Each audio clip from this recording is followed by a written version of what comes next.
Diwali, the festival of lights, India के सबसे बड़े त्योहारों में से एक है। ये बुराई पर अच्छाई की, अंधेरे पर रोशनी की और नासमझी पर ज्ञान की जीत का प्रतीक है। हर साल मनाया जाने वाला यह त्योहार हिंदू महीने कार्तिक की अमावस्या को आता है, जो कि अक्सर अक्टूबर या नवंबर में होता है। दिवाली खुशी, एकजुटता और आत्मचिंतन का समय है। परिवार और दोस्त एक साथ आते हैं, दिए जलाते हैं, मिठाइयां बांटते हैं और पटाखे चलाते हैं। ये त्योहार हमें उम्मीद, साहस और नेकी के महत्व की याद दिलाता है। ये जिंदगी का जश्न है। दिवाली सिर्फ एक दिन का त्योहार नहीं है, बल्कि 5 दिनों का उत्सव है। हर दिन का अपना अलग महत्व है, जिसमें पीढ़ी दर पीढ़ी चली आ रही रस्में और परंपराएं निभाई जाती हैं। ये वो समय होता है जब घरों की सफाई और सजावट की जाती है, नए कपड़े पहने जाते हैं और तोहफे दिए जाते हैं। इस त्योहार के चटकीले रंग, चमकदार रोशनी और उत्सवी माहौल पूरे भारत में जादू और उत्सव का माहौल बना देते हैं। दिवाली मानवता की स्थायी भावना और बुराई पर अच्छाई की विजय का प्रमाण है।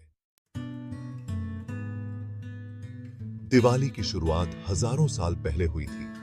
यह त्योहार समय के साथ विकसित हुआ है और आज भी उतनी ही धूमधाम से मनाया जाता है जितना प्राचीन काल में होता था। सबूत बताते हैं कि ये त्योहार सिंधु घाटी सभ्यता के दौरान मनाया जाता रहा होगा, जो लगभग 200 ईसा पूर्व से 1900 ईसा पूर्व के बीच फला फूला था।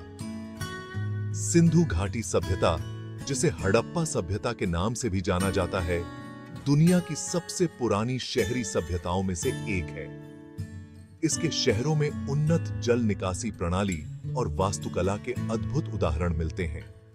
हड़प्पा और मोहनजोदड़ो से मिले पुरातात्विक साक्ष्य तेल के दियों और अग्नि वेदियों के चित्रण को दर्शाते हैं, जो प्राचीन भारतीय संस्कृति में प्रकाश और अग्नि के महत्व को दर्शाते हैं। ये दिए और वेदियां दिवाली के दौरान उपयोग में लाई जाती थीं। प्राचीन भारतीय संस्कृति में अग्नि को पवित्र माना जाता था और यह शुद्धिकरण और ऊर्जा का प्रतीक था। तेल के दियों का उपयोग न केवल धार्मिक अनुष्ठानों में, बल्कि दैनिक जीवन में भी किया जाता था। दिवाली भारत में मानसून के मौसम के अंत और फसल के मौसम की शुरुआत के साथ भी मेल खाती है।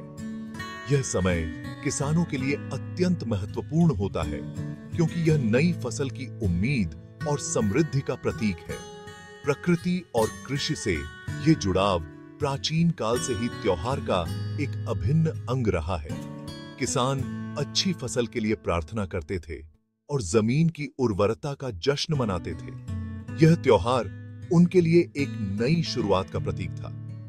किसान अच्छी फसल के लिए प्रार्थना करते थे और जमीन की उर्वरता का जश्न मनाते थे।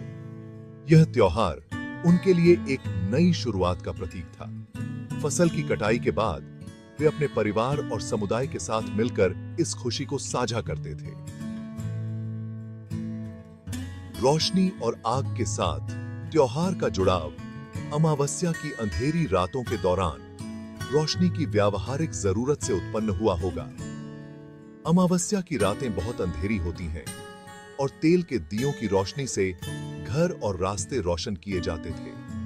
हालांकि समय के साथ इन तत्वों ने प्रतीकात्मक अर्थ ग्रहण कर लिए, जो ज्ञान, समृद्धि और बुराई पर अच्छाई की विजय का प्रतिनिधित्व करते हैं। दियों की रोशनी अज्ञानता के अंधकार को दूर करने और ज्ञान के प्रकाश को फैलाने का प्रतीक बन गई। दिवाली का त्योहार बुराई पर अच्छाई की विजय का प्रतीक है। यह हमें याद दिलाता है कि सत्य और धर्म की हमेशा जीत होती है।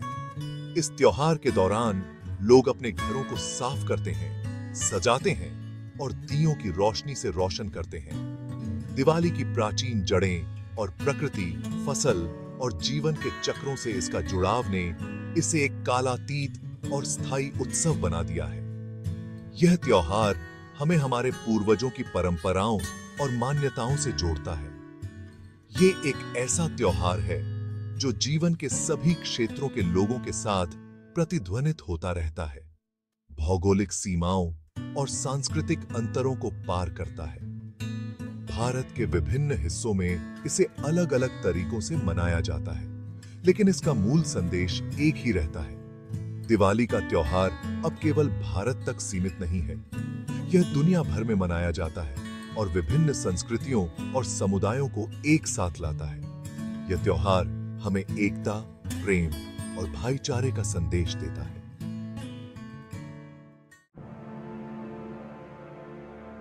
दिवाली से जुड़ी सबसे लोकप्रिय कहानियों में से एक है राक्षस राजा रावण को हराकर भगवान राम का अयोध्या लौटना।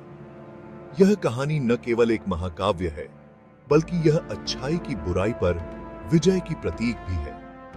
यह महाकाव्य रामायण में वर्णित है, जो हिंदू धर्म के सबसे पूजनीय ग्रंथों में से एक है।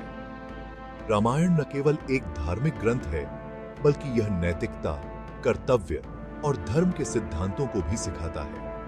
रामायण के अनुसार अयोध्या के राजकुमार भगवान राम को 14 साल के लिए वनवास दिया गया था। यह वनवास उनके जीवन का एक महत्वपूर्ण हिस्सा था, जिसमें उन्होंने कई कठिनाइयों का सामना किया और अपने धैर्य और साहस का परिचय दिया। उनके वनवास के दौरान लंका के 10 सिर वाले राक्षस राजा रावण ने राम की पत्नी सीता का अपहरण कर लिया था। यह घटना राम के जीवन में एक महत्वपूर्ण मोड़ था, जिसने उन्हें एक महान योद्धा और नेता के रूप में उभारा। राम ने अपने वफादार भाई लक्ष्मण और वानर राज हनुमान की मदद से रावण के खिलाफ भयंकर युद्ध छेड़ दिया और अंततः उसे हरा दिया। यह युद्ध न केवल शारीरिक था, बल्कि यह मानसिक और आध्यात्मिक संघर्ष का भी प्रतीक था। अपनी जीत के बाद राम की अयोध्या वापसी एक महत्वपूर्ण अवसर था। यह न केवल उनके लिए, बल्कि पूरे अयोध्या के लोगों के लिए भी एक खुशी का पल था। अयोध्या के लोग अपने प्रिय राजा को वापस पाकर बहुत खुश हुए और उन्होंने दियों की पंक्तियां जलाकर पूरे राज्य को रोशन करके उनकी वापसी का जश्न मनाया। यह दीपों का त्योहार दिवाली के रूप में जाना जाता है, जो आज भी हर साल मनाया जाता है। राम की जीत की कहानी इस बात का एक शक्तिशाली उदाहरण है कि अच्छाई की हमेशा बुराई पर विजय होती है। यह कहानी हमें सिखाती है कि चाहे कितनी भी कठिनाइयां क्यों न आए, सच्चाई और धर्म की हमेशा जीत होती है। ये हमें विपत्ति के समय साहस, धार्मिकता और दृढ़ता के महत्व की शिक्षा देती है। यह हमें यह भी सिखाती है कि हमें हमेशा अपने कर्तव्यों का पालन करना चाहिए और सच्चाई के मार्ग पर चलना चाहिए। इसलिए दिवाली आशा का उत्सव बन जाती है, जो अंधेरे पर प्रकाश की जीत और अच्छे समय की वापसी का प्रतीक है। यह त्योहार हमें याद दिलाता है कि चाहे कितनी भी कठिनाइयां क्यों न आए, अंत में अच्छाई की ही जीत होती है और हमें हमेशा आशावादी रहना चाहिए। दिवाली लक्ष्मी जी से भी जुड़ी हुई है, जो धन, समृद्धि और सौभाग्य की देवी हैं। लक्ष्मी जी का आशीर्वाद पाने के लिए लोग विशेष रूप से इस दिन का इंतजार करते हैं। ऐसा माना जाता है कि दिवाली की रात लक्ष्मी जी उन घरों में जाती हैं जो साफ सुथरे, अच्छी तरह से रोशन और सकारात्मक ऊर्जा से भरे होते हैं और निवासियों पर अपना आशीर्वाद बरसाती हैं। इसीलिए लोग अपने घरों को सजाने और साफ करने में कोई कसर नहीं छोड़ते। लोग लक्ष्मी जी के लिए अपने घरों की सफाई करते हैं, सजाते हैं और मिठाई और फलों का विशेष प्रसाद तैयार करते हैं। यह प्रसाद न केवल देवी को प्रसन्न करने के लिए होता है, बल्कि परिवार और दोस्तों के साथ साझा करने के लिए भी होता है। वे देवी का अपने घरों में स्वागत करने के लिए दिए और मोमबत्तियां जलाते हैं। दियों की रोशनी अंधकार को दूर करती है और सकारात्मकता का संचार करती है। लक्ष्मी जी को अक्सर एक उल्लू के साथ दर्शाया जाता है, जो अंधेरे में देखने और बुद्धिमानी से निर्णय लेने की उनकी क्षमता का प्रतीक है।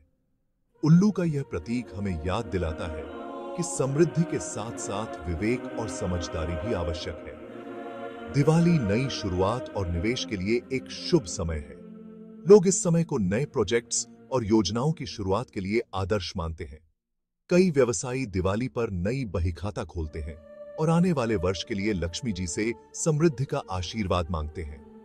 यह परंपरा व्यापार में नई ऊर्जा और उत्साह का संचार करती है। ये त्योहार आर्थिक प्रचुरता और भौतिक कल्याण का समय है। लोग इस समय अपने घरों में धन और समृद्धि के प्रतीक चिन्हों को सजाते हैं।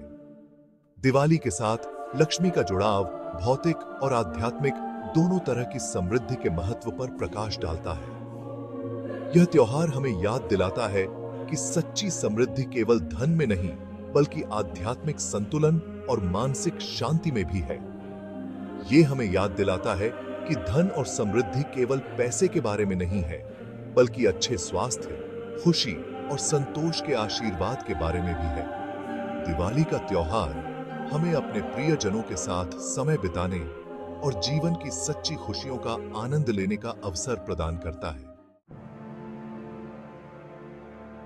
भारत के कुछ हिस्सों में दिवाली उस दिन के रूप में मनाई जाती है जब भगवान कृष्ण ने राक्षस राजा नरकासुर को हराया था।